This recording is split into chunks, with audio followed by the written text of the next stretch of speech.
Ladies and gentlemen, welcome to Chanel Jasmine, the best novel Chanel for romantic stories. Hai guys, selamat datang di channel Jasmine, channel terbaik untuk menyimak novel-novel romantis.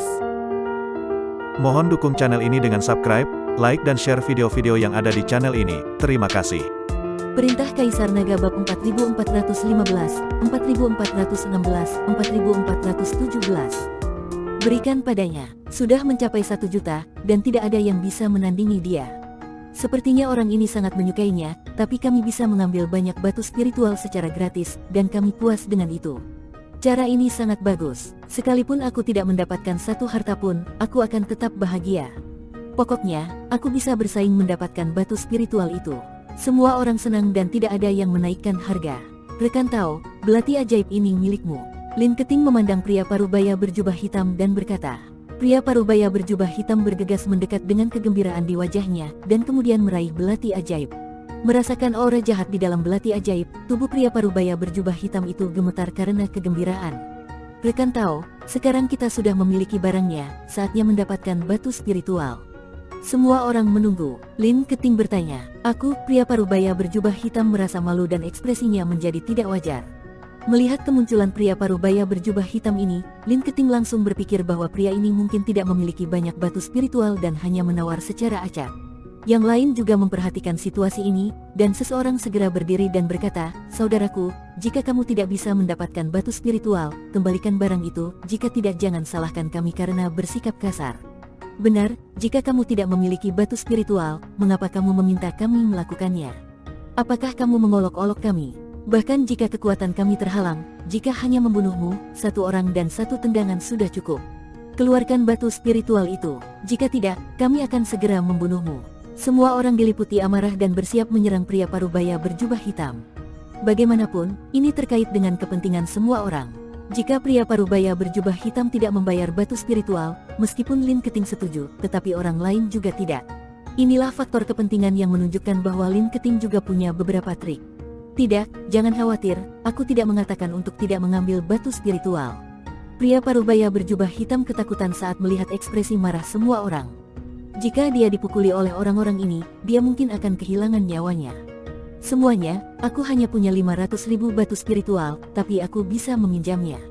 Setelah pria parubaya berjubah hitam selesai berbicara, dia melihat ke arah Lin Keting dan berkata, "Nak, aku akan meminjam 500.000 batu spiritual darimu. Aku akan mengembalikannya kepadamu segera setelah aku pergi dari sini. Kamu dan aku bukan saudara, dan aku tidak mengenalmu. Mengapa aku harus meminjamkanmu batu spiritual? Jika kamu melarikan diri, kepada siapa aku harus menagih?" Lin Keting memandang pria parubaya berjubah hitam dengan perasaan sangat konyol dan berkata, "Tidak, aku tidak akan pernah melarikan diri. Aku bisa menyerahkan secercah jiwa hidupku ke tanganmu. Jika aku melarikan diri tanpa mengembalikan batu spiritual, kamu dapat menghancurkan jiwa hidupku sepenuhnya."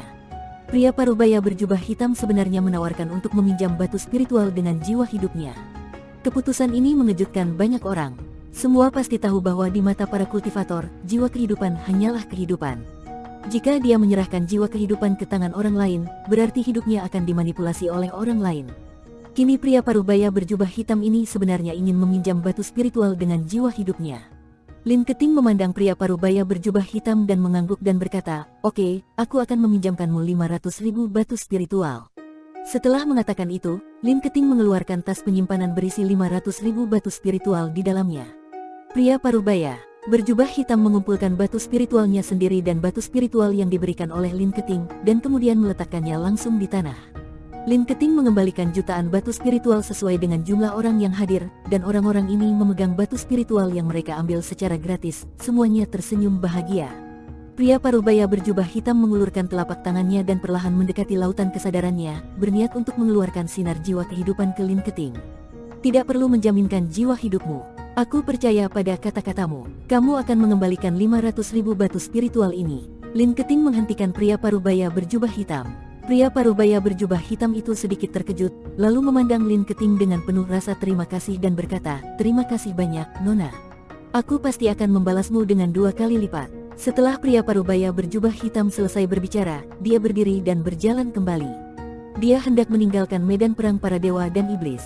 Setelah dia mendapatkan senjata ajaib yang dia inginkan, tidak ada gunanya tetap berada di medan perang antara dewa dan iblis. Jika dia kehilangan semua senjata ajaib, maka kerugiannya lebih besar daripada keuntungannya. Nah, apakah kamu begitu percaya padanya?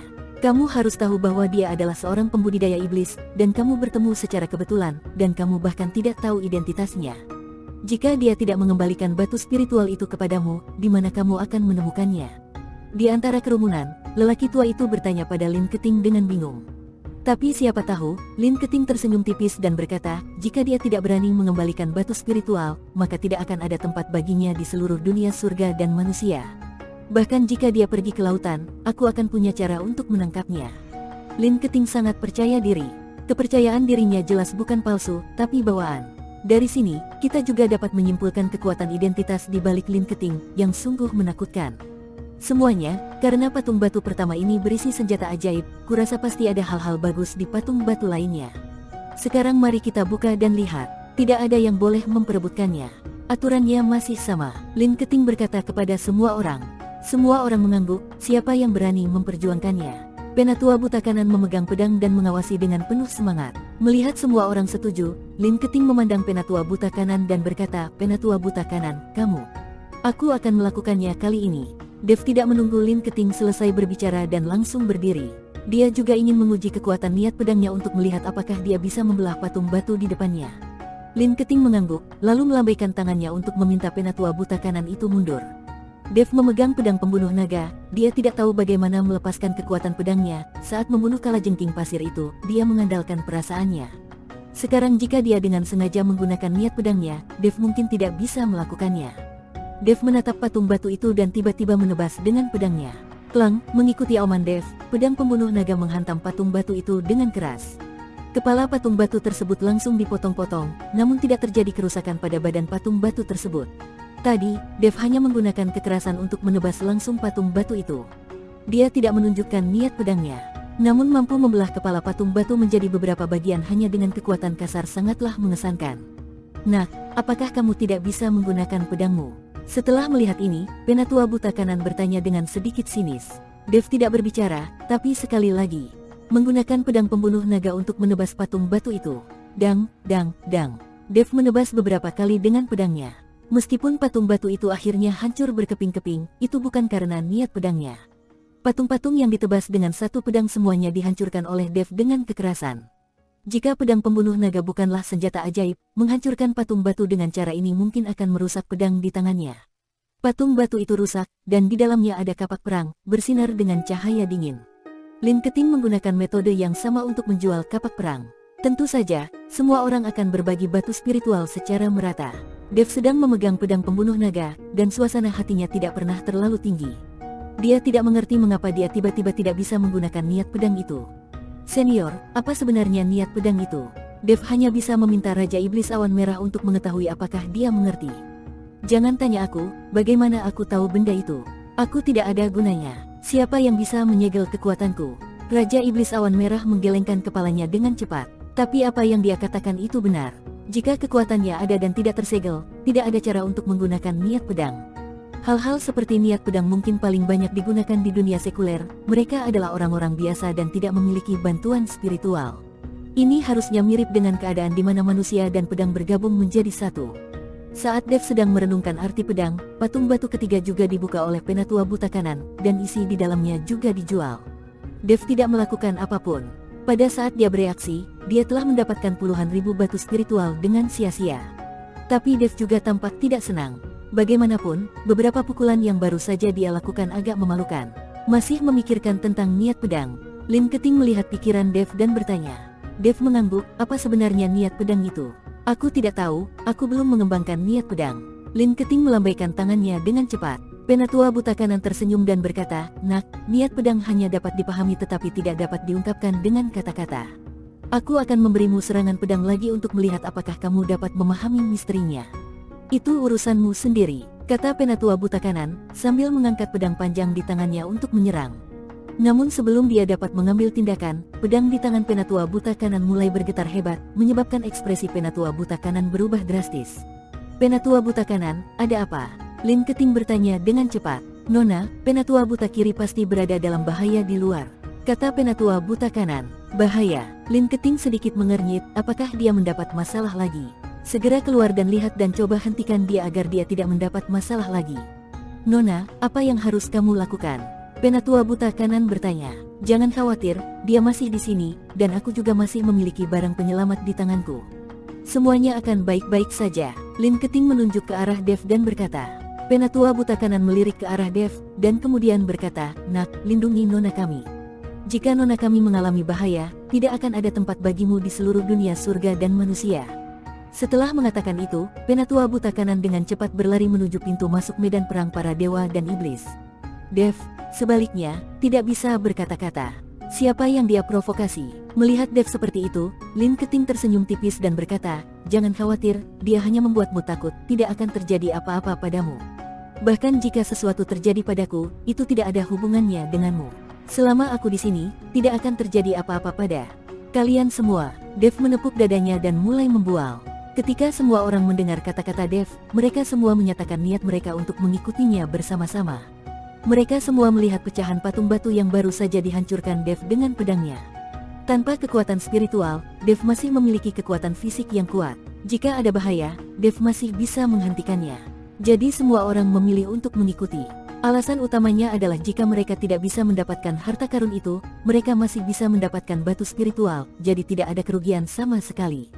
Lin Keting tidak menolak siapapun yang datang, dan kemudian memimpin semua orang di jalan. Di luar medan perang para dewa dan iblis, Penatua buta kiri menghadapi Tianxia dan Tianluo dan berjuang keras. Ada beberapa pengguna pedang, 4 di antaranya terluka parah dan jatuh ke tanah tanpa mengetahui apakah akan hidup atau mati. Penatua buta kiri juga menjadi marah, dan pedang di tangannya terus menyerang seperti guntur. Namun dengan kerja sama Tianxia dan Tianluo, Penatua buta kiri masih dirugikan. Darah mulai mengalir keluar dari lengan kirinya. Penatua buta kiri terluka. Sial, aku tidak tahu apakah Penatua buta kanan telah menerima pesanku dan ada di sini untuk membantu. Aku mungkin akan melarikan diri, atau aku akan benar-benar mati di tangan 2 bajingan kecil ini. Penatua buta kiri berdoa dalam hatinya, berharap Penatua buta kanan telah menerima pesannya. Meskipun dia berpikir demikian di dalam hatinya, tidak ada rasa takut di wajah Penatua buta kiri, dan dia masih berteriak dengan kasar. Hatinya penakut, tapi dalam hal momentum, dia bukan penakut. Orang tua, mulutmu sangat keras. Ayo kita robek mulutmu nanti dan lihat bagaimana kamu terus berteriak dan mengumpat. Tianluo sudah sangat marah saat ini. Perkelahian adalah perkelahian. Setelah bertarung dalam waktu yang lama, 8 generasi nenek moyangnya dimarahi oleh Penatua buta kiri. Dasar bajingan kecil, jika kamu masih ingin mencabik-cabik mulut nenek moyangmu, kamu bahkan tidak tahu apa karakter moralmu sendiri. Aku memarahi 8 generasi nenek moyangmu. Nenek moyangmu lah yang mengumpulkan kebajikan. Apakah menurutmu, aku memarahi semua orang? Penatua buta kiri memegang pedangnya dan melayang di udara, mencibir pada Tianluo. Persetan denganmu. Tianluo menjadi gila, dia langsung memegang pedang dan menyerang Penatua buta kiri dengan ganas. Bersambung, Fie.